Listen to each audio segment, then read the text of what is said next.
Welcome to Mr. Twilight's YouTube channel, a place where we explore chilling, spine-tingling stories that are based on real events. Today, I'll be sharing 3 terrifying stories involving the police. Each tale offers a harrowing perspective, where police officers, typically known for their bravery, come face to face with something far beyond ordinary understanding.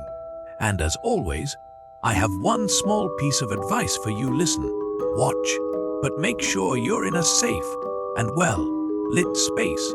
And whatever you do, don't look out the window right now. Especially if you're watching at night. Who knows? Something might be looking back at you from the outside, without you even realizing it. All right, I won't keep you waiting any longer. Story 1, The Figure from the 911 Car. The sound of shattering glass pierced the stillness of the night, followed by a blood-curdling scream. The headlights from the patrol car swept across the beige wall, briefly illuminating the pale face of a woman clutching her head and screaming. Behind her, in the thick darkness, emerged a towering figure, unusually lanky, with ghostly pale skin and eyes burning with hatred. Officer Nick Wilson, who happened to be patrolling this suburban neighborhood, quickly drew his gun and shouted for the figure to put its hands on its head. But the entity didn't react. Or maybe it didn't care. It let out a high-pitched giggle that echoed unnervingly through the night. In a blink, the thing vanished into the dense shadows behind the house. The woman nearly collapsed, murmuring incoherent words as she trembled in place. But that was only the first encounter Nick had with this horrific being. Just minutes earlier, he had assumed the 911 call reporting strange noises was nothing more than a potential burglary. Little did he know he'd come face to face with a creature that might not even be human in the conventional sense. This neighborhood, nestled in the outskirts of Colorado, had always been quiet. According to Nick and most residents, serious crimes were practically unheard of. At most, the occasional petty theft or car break-in. And yet, for over a week now, rumors had been spreading about a strange figure lurking around homes. It often left muddy footprints in the soil or scratches along window frames. At first, the local police suspected it was just a disturbed vagrant. But the situation escalated when more and more people began calling the station, claiming they were being watched. Let me know if you'd like me to continue translating or help you shape the rest into a gripping horror script.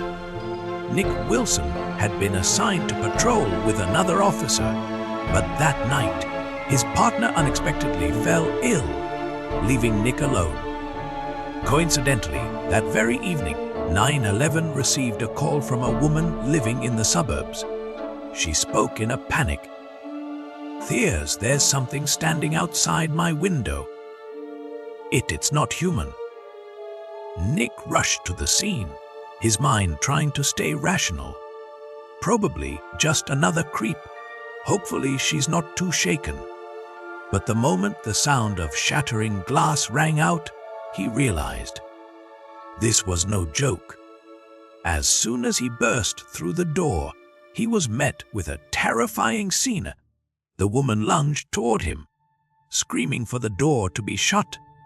Her face was ghostly pale, and she kept repeating, "It tried to take me, it keeps staring at me." Shining his flashlight out into the backyard, Nick caught a glimpse of a shadowy figure leaping over the wooden fence. He couldn't give chase. He had to calm the victim first. So he grabbed his radio and called for backup. The woman insisted that the thing was still lurking nearby. To ease her fear, Nick decided to do a full sweep of the property, She remained seated on the sofa in the living room, all the lights in the house blazing. After confirming the doors were locked, Nick slowly stepped outside to inspect the yard. Following a trail of footprints in the soft soil, Nick suddenly noticed something strange. The stride between the prints was far too wide for any normal person. Then, out of nowhere, something darted across the yard, skimming so close it nearly brushed his shoulder. Nick spun around, flashlight raised, but caught only the tail end of a shadow. A cold dread flooded through him. The feeling of being watched was overwhelming. Swallowing hard, Nick decided to retreat back inside to protect the woman and wait for backup. But nearly 10 minutes passed, and still no one arrived. The woman nervously explained that the Nai Len Lam line seemed to be experiencing issues tonight. Moments later, Nick heard a distinct sound, like something heavy landing on the roof. He looked up and was met with a pair of deep, sunken eyes staring down at him through a cracked tile. Nick's heart nearly burst from his chest. The creature was on the roof, peering through the opening and baring razor-sharp teeth. For a split second, Nick shone his flashlight directly at it. Instead of retreating, it shrieked, a high-pitched, piercing sound, and then drove its skeletal hand into the shingles, tearing a hole open with terrifying force. The situation had become too dangerous. Nick grabbed the woman's arm and rushed her out through the front door. They scrambled toward the patrol car, but just as Nick reached for the handle, he froze. The creature was already standing in the middle of the road. It had somehow traveled from the roof to the front yard in the blink of an eye.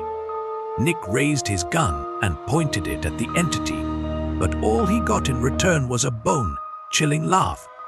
It stepped forward, unnaturally fast. Nick, now nearly panicking, prepared to pull the trigger, when suddenly the wail of an approaching patrol car siren echoed in the distance. Startled, the creature turned its head sharply toward the sound. With a guttural, raspy growl, it hissed menacingly, then dashed straight through the wooden fence and vanished into the night. By the time the other officers arrived, all that remained were broken tiles and an unspoken terror. Following the incident, the police launched a full-scale investigation. Traps were laid, surveillance cameras installed throughout the area, but not a single trace of the creature was ever found again. Officer Nick Wilson took a 2-week leave to recover from the trauma. In the end, the identity of the mysterious figure remained unsolved. Some believed it was a genetically mutated escapee from a psychiatric facility, but the legend of the creature that visited Grand Lake suburb became a haunting tale passed down from one neighbor to another. Story 2. The Monster in the Building's Basement. This story took place on a stormy night, deep in the heart of Newberry, a bustling capital city bathed in bright streetlights and choked with the sound of honking cars and hurried footsteps. Under the dim yellow glow of a narrow alleyway, Officer Rebecca crouched low, flashlight in hand, shining it toward the basement door that had been blown open. The stairwell below was pitch black, emanating strange, guttural noises that made Rebecca's heart pound against her ribs. She stood frozen, half inclined to back away, half drawn to descend. Something was down there, maybe a fugitive or a homeless person seeking shelter. But her instincts whispered that this situation was far from ordinary. Just as she turned to signal her partner, a slimy hand shot up from the darkness, grabbing her ankle without warning. Rebecca screamed, yanking her flashlight down just in time to see a face. Smeared with mud, its eyes hollow with no whites. It let out a chilling hiss and yanked with unnatural strength, trying to drag her down into the void. Luckily, Rebecca's partner, Thomas, reacted fast. He lunged forward and caught hold of her. In a flash, the creature released her leg and slithered back into the shadows. All that remained was the gaping stairwell, the unrelenting sound of rain, and a muddy handprint smeared across Rebecca's pant leg. The entire encounter had lasted mere seconds, but Rebecca sat on the ground, shaken to her core, and shouted, "That thing down there, it's not human." The eastern district of Newbury had long since fallen into decay. Its narrow, grimy alleys had become a haven for criminals and the homeless. Recently, the Newbury Police Department began recording a string of mysterious disappearances. The victims came from all walks of life: a late-night office worker, a university student, even a taxi driver. The one thing they had in common: they all vanished while passing through deserted alleys near abandoned buildings. Officers Rebecca and Thomas were assigned to investigate the east side. Starting at 10 p.m., they combed through alleyways, questioned locals and homeless residents. Most spoke of a shadowy figure moving at unnatural speed, slipping between the ruins of crumbling buildings. Eventually, they reached an old abandoned structure. At the entrance to its basement, Rebecca spotted bloodstains and drag marks, as if someone had been pulled down. Before she could call for backup, something reached up and grabbed her leg. Determined not to let the creature get away, Rebecca and Thomas ventured into the basement. The air was damp, the paths partially blocked by rubble, and stagnant pools of thick, foul-smelling water coated the floor. As they went deeper, they found dried blood, animal bones, and, horrifyingly, human remains, skulls, ribs scattered along dark corners. The stench was nearly unbearable.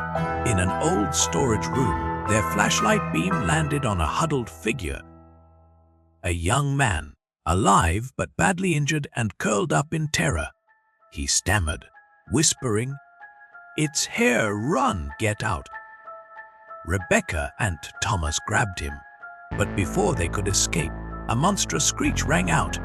A nearby iron door rattled violently. Then it appeared again, a slick, grotesque creature crawling along the wall, its head hanging upside down. The flashlight caught its vacant eyes and gaping mouth, filled with jagged teeth. With a hiss, the creature lunged forward. Thomas opened fire. The bullets barely slowed it. Claws dug into the wall as it kept advancing. In a split-second decision, the officers dragged the young man out of the room. Thomas fired once more, finally hitting its shoulder. Thick, black blood oozed from the wound. The creature shrieked and disappeared into the darkness. The basement was a maze, and now the monster was hunting them. The chase was breathless. Rebecca and Thomas took turns sweeping the area with their flashlights, ready to shoot at the slightest movement. The injured man was barely conscious. Just as they reached the only emergency exit, the monster struck again, dropping from the ceiling to cut them off. Its claws lashed out toward Rebecca. Thomas shoved her aside just in time, taking the blow to his shoulder. Blood sprayed as he screamed in pain. With no other choice, Rebecca fired 3 rounds into the creature's gut. It writhed on the ground, twitching violently. Then it looked up, locking its bloodshot eyes on her, as if memorizing her face, before disappearing once again into the crumbling wall. Rebecca didn't pursue. Thomas was bleeding heavily. They helped each other outside just as the backup team arrived. When police swept the basement, all they found were claw marks along the walls and ceiling and a pile of bones. The young man, miraculously still alive, suffered from severe psychological trauma. He later recalled being attacked in an alley, dragged into the basement before he could escape. The Newberry PD sealed off the building. The tale spread across the city like wildfire. No one knew if the monster still lurked below, or if it had already moved on. All they knew was that East Newberry grew even darker after that night, and people avoided its alleys more than ever before.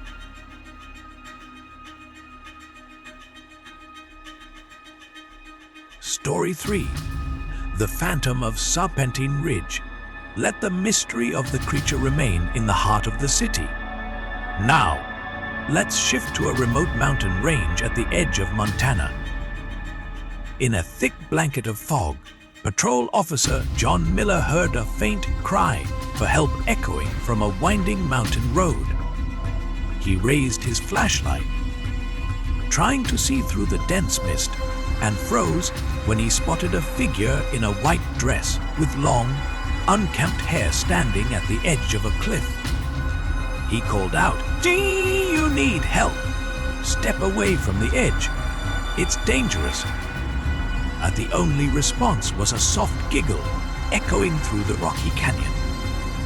The girl slowly turned around, revealing a pale face with a grotesque smile stretching ear to ear. Then suddenly, she drifted out over the edge, hovering in midair, twirled once and vanished into the fog. John stood frozen, unsure if what he'd seen was real or an illusion. He shouted for his partner, but only the wind howled in return. That was his first encounter with the Phantom of Serpentine Ridge, a place long rumored by locals to be haunted by cries in the night and strange, fatal accidents. Mountain weather here was notoriously harsh, especially after dark, with sudden drops in temperature and heavy fog. Drivers rarely took that road at night. Lately, several accidents had occurred, cars crashing into cliff walls, apparently trying to avoid a figure that appeared in the road. Determined to prevent further tragedy, John and his partner Brad set out to investigate. After the chilling cliffside encounter, they made their way to an old, abandoned ranger station. The wooden fence around it had long since rotted away. Searching for clues, John found an old photograph in a drawer. A family of 3 with the Serpentine Mountains in the background. The daughter, about 16, bore a striking resemblance to the figure he had just seen. Asking around, they uncovered a tragedy from over 20 years ago. The family had gone camping and been caught in a snowstorm. The daughter fell into a ravine and was never found. Since then, rumors spread of a young girl's spirit wandering the mountains, forever searching for her way home. That night, strange things continued. Fog thickened around the cabin they took shelter in. A small wooden structure with bunk beds, a broken heater, and a window overlooking the ravine. As soon as they shut the door, they heard soft, shuffling sounds outside. Brad shone his flashlight at the window. A small, misty handprint appeared on the glass, like that of a child. John flung the door open, but there was no one there. They locked up, telling themselves it was just fatigue playing tricks on their minds. But that night, John had a terrifying dream. The girl in the white dress stood at the foot of his bed, sobbing, begging, "Take me home, don't leave me." He woke in a cold sweat. Brad, too, was tossing in his sleep, likely plagued by the same dream. Unable to bear the oppressive atmosphere, they went outside to investigate. This time, The fog had thinned just enough to reveal a hidden path leading down the mountain. Their flashlights illuminated a small clearing near the cliff base.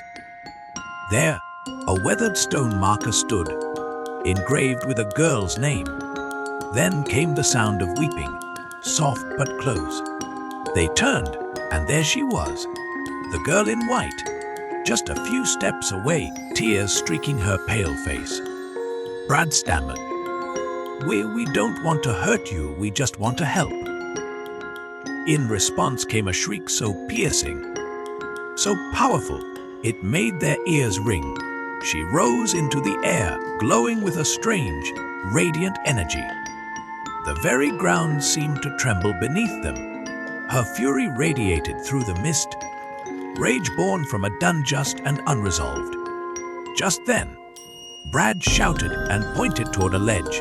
There, nestled among the rocks, was a faint blue glow. As they drew closer, they found an old necklace, a heart-shaped pendant, likely the girl's last belonging. John gently picked it up.